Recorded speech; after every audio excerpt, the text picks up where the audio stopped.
10, 9, 8, 7, 6, 5, 4, 3, 2, 1. La ejecución brutal de Benito Mussolini. Benito Mussolini fue el hombre que marcó la historia italiana durante el siglo XX, en su afán por conseguir la Gran Italia, una nación que ejerciera la hegemonía en el Mediterráneo. Fundó el fascismo, un movimiento político totalitario que sigue teniendo resonancias actuales, y se convirtió en dictador, cometiendo todas las atrocidades que van ligadas con el ejercicio absolutista del poder. Se hizo llamar Duce, como antes lo habían hecho otros grandes caudillos italianos, y una reminiscencia del Dux, o Dogo, que fue el máximo gobernante en las repúblicas itálicas del pasado, como Venecia y Génova. La relación con Hitler marcaría un trágico final que ni él mismo sospechaba cómo sería. Peor aún, el odio cebado por el pueblo italiano en su contra tuvo su más escalofriante expresión tras su muerte, el 28 de abril de 1945. Los episodios ocurridos el 29 de abril de 1945 en la Plaza Loreto de Milán están entre los más tétricos de la historia italiana reciente. En este video conoceremos cómo fueron las últimas horas de vida de Mussolini, pero también sabremos qué hicieron luego con su cuerpo y el de su amante. Sus primeros años. Benito Almicare Andrea Mussolini nació en Dobie, un pequeño pueblo del municipio de Pradapio, en la región de Emilia-Romagna, el 29 de julio de 1883. Su nombre de bautismo fue decidido por su padre, el herrero socialista Alessandro Mussolini, en honor del dirigente mexicano Benito Juárez. En 1900, el joven Benito, de 17 años, se inscribió en el Partido Socialista Italiano, por insistencia de su padre. Tras concluir el bachillerato, se trasladó a Lausana, Suiza, en 1902, huyendo del servicio militar obligatorio. En Suiza se hizo un agitador socialista, escribió artículos de periódicos y sufrió un par de breves carcelazos y 2 expulsiones, pero sobrevivió gracias a la ayuda de sus compañeros de militancia y del sindicalismo revolucionario. Retornó a Italia en 1904 y prestó servicio militar, llevando después una vida azarosa en la que estuvo varias veces en prisión. En 1911 comenzó a convivir con Rachele Guidi, que sería su esposa desde 1915 hasta su muerte en 1945. Cuando el Reino de Italia entró en la Primera Guerra Mundial en el mismo bando de Francia y Gran Bretaña contra el Imperio Alemán, el austrohúngaro y el otomano, Mussolini aprobó la decisión y el 2 de septiembre de 1915 partió al frente. Describió su vida en las trincheras en un diario de guerra en el que se ve a sí mismo como el héroe carismático de un país socialista jerárquico y obediente. En marzo de 1916 fue promovido a cabo por desempeño meritorio y su ficha militar lo describía como ejemplar, batallador, sereno y celoso en el cumplimiento de sus deberes. Resultó herido en un entrenamiento durante el estallido de un mortero en febrero de 1917, siendo dado de baja, aunque otras versiones señalan que la causa fue una enfermedad infecciosa. Mucho después se descubrió que durante su periodo de baja de 1917 trabajó como espía para los británicos. Tras el fin de la conflagración mundial, publicó el artículo Trincerocracia, en el que postulaba que los veteranos de guerra italianos habían ganado el derecho de gobernar Italia. Su vida amorosa.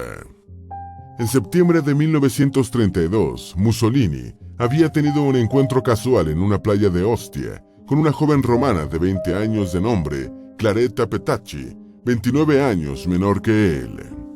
La chica era guapa, inteligente, de clase alta y admiradora de Mussolini, de quien tenía fotos en su habitación. Desde ese momento se hicieron amantes y Clara Petacci compartiría su trágico final. Rachele Guidi, esposa del duce, estuvo en conocimiento de la relación extramatrimonial de su marido desde un principio e intentó acabarla, sin conseguirlo. Mussolini también tuvo una relación con Ida Irene Dalser y se especula que se casaron en 1914, por lo que habría sido la primera esposa del líder italiano. La pareja tuvo un hijo, Benito Albino Mussolini, e Ida fue internada en un manicomio después de que intentó hacerse reconocer como la primera mujer del duce. Benito Albino también intentó conseguir el reconocimiento de hijo de Mussolini y corrió la misma suerte de su madre, muriendo internado a los 26 años.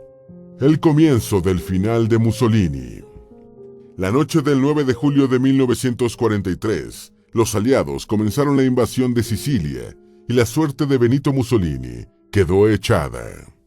Ya desde finales de 1942, el duce estaba abatido por los desastres de Alemania en la Unión Soviética y el norte de África, e incluso dejó que su yerno y ministro de Exteriores, el conde Ciano, lo representara en 2 encuentros con Hitler.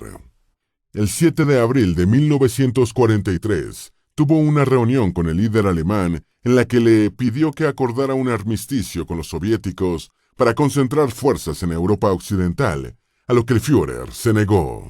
Los aliados solo necesitaron una semana para conquistar toda la isla de Sicilia, y el 16 de julio, un grupo encabezado por el jerarca Dino Grandi exigió la convocatoria del Gran Consejo Fascista, que llevaba 4 años sin reunirse.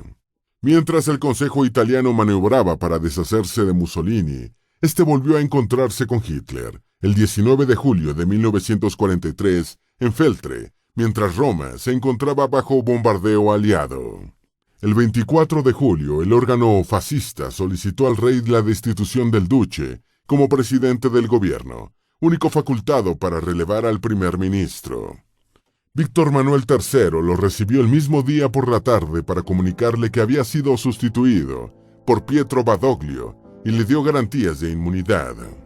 Mussolini desconocía las verdaderas intenciones del rey, y tras la reunión con el monarca, fue llevado por los carabineros a un coche ambulancia con el pretexto de que era por seguridad.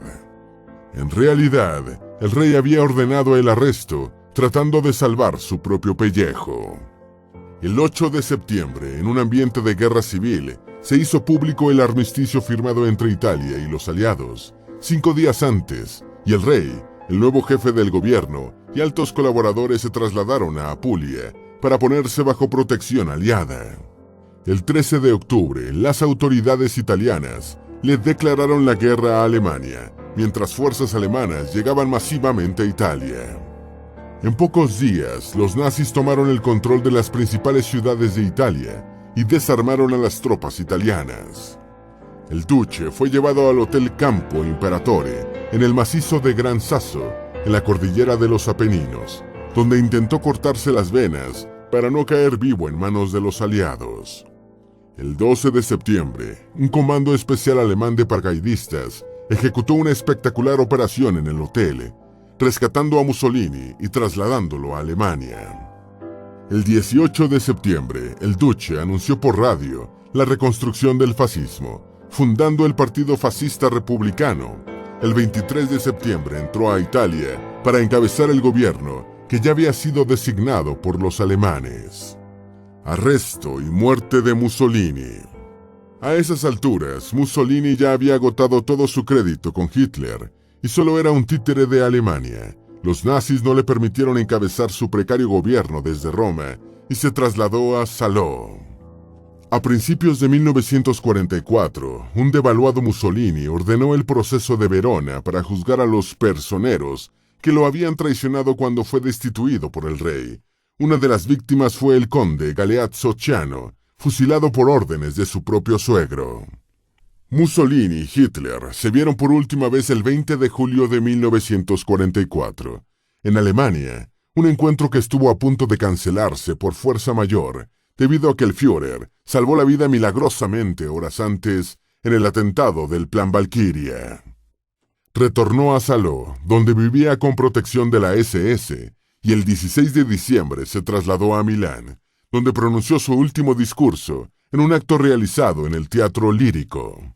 En la primavera de 1945, la inminente derrota alemana ya era más que evidente, y el duce dudaba entre seguir combatiendo o buscar refugio en Suiza, aunque no tenía planes detallados para ninguna de las dos opciones.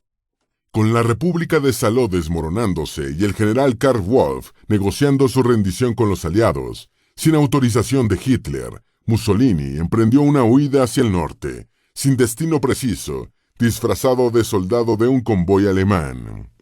Dejó a su esposa Rachele Guidi e hijos en Como, y continuó el viaje con su amante, Clara Petacci, y el hermano de esta, Marcello Petacci, quienes se hacían pasar por una pareja de diplomáticos españoles.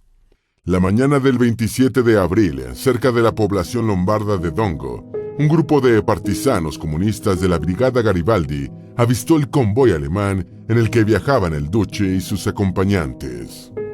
Hubo un intercambio de disparos y tras la llegada de refuerzos guerrilleros, el teniente Schallmayer, líder del convoy, accedió a negociar. Los partisanos, comandados por Urbano Lázaro, dejaron seguir a los alemanes a cambio de la entrega de los italianos. Un partisano reconoció a Mussolini y la noticia de su detención llegó a Milán en la noche del mismo día 27, siendo comunicada por radio al país por Sandro Pertini, líder del Comité de Liberación Nacional y futuro presidente de la República. En la transmisión se anunció que Mussolini sería fusilado, como un perro rabioso. El jefe partisano Urbano Lázaro ganó fama por la captura del líder del fascismo, pero su reputación quedó en entredicho porque, supuestamente, él y sus guerrilleros se apropiaron del oro de Dongo, el tesoro que Mussolini habría llevado consigo. La mañana del 28 de abril, Mussolini y Clara Petacci fueron recluidos en una casa rural de Dongo, y desde Milán llegó un grupo partisano liderado por Walter Audicio, con la orden de ejecución. Audicio metió a la pareja en un Fiat 1100, llevándola a la aldea de Guilinio di Misegre, y el duque pensó en principio que estaba siendo liberado. El coche se detuvo frente a Villa Belmonte, y Mussolini y su amante fueron acribillados a las 4:10 p.m. del 28 de abril de 1945. El artífice del fascismo moría 2 días antes que el fundador del partido nazi y su gran socio político y militar durante la Segunda Guerra Mundial, Adolfo Hitler. La humillación post-mortem de Milán. Los cadáveres de Mussolini y Petacci fueron llevados a Milán en un camión, la misma tarde de la ejecución. No se permitió que nadie se acercara a los cuerpos hasta su llegada a la plaza milanesa de Loreto al día siguiente. En la explanada esperaba una turba enfurecida que sometió a los cadáveres a toda clase de ultrajes, hasta que fueron tomados por un grupo de policías, bomberos y partisanos, que los colgaron con la cabeza hacia abajo en una gasolinera situada frente a la plaza. Meses antes, en el mismo lugar, los fascistas habían ultrajado de la misma forma los cadáveres de 15 partisanos. Los golpes dejaron irreconocible el rostro de Mussolini y el de Petacci no quedó mucho mejor. Incluso muertos fueron objeto de burlas, colocándolos uno al lado del otro para fotografiarlos. Tras varias horas de macabro espectáculo, el Comité de Liberación Nacional decidió que ya había sido suficiente, y los cuerpos fueron puestos en cajones de madera, con paja en su interior, para su sepultura en tumbas anónimas. Hitler se enteró de la muerte de Mussolini el 29 de abril, un día después de la ejecución de su secuaz, y uno antes de que él mismo se pegase un tiro. No está claro si el Führer conoció los detalles del postmortem de Mussolini, y si esto influyó en su decisión de suicidarse y mandar a quemar su cadáver. El 22 de abril de 1946, 6 días antes del primer aniversario de las muertes, un grupo de neofascistas italianos, dirigidos por Domenico Lessisi, robó el cadáver de Mussolini del cementerio mayor de Milán. Los restos del duque estuvieron varios meses extraviados y luego fueron entregados a sus familiares, quienes los sepultaron en 1957 en la capilla de Predapio, su localidad natal. El 25 de diciembre de 1971, una bomba explotó en la capilla, causando serios daños a la estructura, pero sin afectar las sepulturas. ¿Cómo Mussolini llegó al poder? Tal como Hitler comenzó a agitar el ánimo a Alemania por la derrota en la guerra, Mussolini hizo lo propio en Italia, con una victoria que en su opinión había dejado muy poco a su país. Se distanció de los socialistas, a los que responsabilizó por los problemas italianos debido a las continuas huelgas, y en 1919 creó en Milán unos grupos armados de agitación que serían el germen del Partido Nacional Fascista. En 1921 desfiló en Milán con sus camisas negras durante los funerales de las víctimas del atentado terrorista anarquista perpetrado en el Teatro Diana. Al manifestarse como enemigo de la izquierda, el movimiento fascista consiguió las simpatías de los grandes industriales y terratenientes, y Mussolini fue electo diputado en mayo de 1921. El Partido Nacional Fascista fue fundado el 7 de noviembre de 1921 y en agosto de 1922 las organizaciones de izquierda promovieron una huelga general contra las camisas negras de Mussolini, que venían protagonizando diferentes episodios de violencia. Entretanto, los escuadrones de Mussolini ocuparon 6 municipios italianos, incluyendo los de Milán y Génova, dando comienzo a la Revolución Fascista. El 27 de octubre, los grupos fascistas ocuparon edificios gubernamentales y centrales telefónicas, y el presidente del gobierno, Luigi Facte, pidió al rey Víctor Manuel III la declaratoria del estado de sitio y la intervención del ejército. El rey no solo se negó, sino que encargó a Mussolini la formación de un nuevo gobierno, violentando los procedimientos parlamentarios. El líder fascista entró a la capital de Italia el 30 de octubre de 1922, como momento culminante de la llamada Marcha sobre Roma. El 16 de noviembre, Mussolini fue investido por el Parlamento como presidente del gobierno, y en enero de 1923, los camisas negras fueron institucionalizados con el nombre de Milicia Voluntaria para la Seguridad Nacional. En las elecciones de 1924, la lista fascista obtuvo el 60% de los votos, y en 1925 comenzó abiertamente la dictadura de Mussolini. Las elecciones legislativas de 1929 fueron un plebiscito para votar sí o no por la lista fascista, y el partido de Mussolini obtuvo el 98.4% de los votos. Las elecciones de 1934 se realizaron por el mismo procedimiento, y el partido fascista mejoró su resultado a 99.85%. Una difícil decisión marcó su derrota. En 1935, Mussolini declaró la guerra a Etiopía como respuesta a un ataque local contra una guarnición italiana, e Italia fue sancionada por la Sociedad de las Naciones, lo que propició su acercamiento al régimen alemán. La victoria italiana en Etiopía aumentó el prestigio y poder de Mussolini, y en 1938 promulgó las llamadas leyes raciales, discriminatorias y persecutorias contra los judíos italianos. El Pacto de Acero, firmado por Italia y Alemania en 1939, marcó la formalización de la alianza entre los dos países, aunque Mussolini insistía en que se mantendría neutral si estallaba la guerra. La guerra estalló en septiembre de 1939 e Italia se declaró no beligerante. En el fondo, Mussolini sabía que cualquier resultado de la guerra le era desfavorable. Si Hitler ganaba, Italia se convertiría en un títere de Alemania, y si perdía, el Estado fascista llegaría a su fin. En marzo de 1940, se reunió primero con el ministro de Exteriores alemán, Joachim von Ribbentrop, y después con el propio Hitler, y en ambos encuentros fue presionado a tomar partido. Por el otro lado, Reino Unido, Francia, Estados Unidos y el Vaticano lo exhortaban a mantenerse neutral. El duque vacilaba, tratando de adivinar hacia dónde se inclinaría el curso de la guerra. Optó por Alemania y perdió. El ascenso al poder y el trágico final de Benito Mussolini demuestran las consecuencias que pueden tener los excesos de los dictadores y lo que es capaz de hacer una masa agraviada y enfurecida cuando llega el momento de la venganza contra un opresor. Esperamos que este video te haya sido útil. Si tienes algo que agregar, por favor, compártelo con nosotros en la sección de comentarios.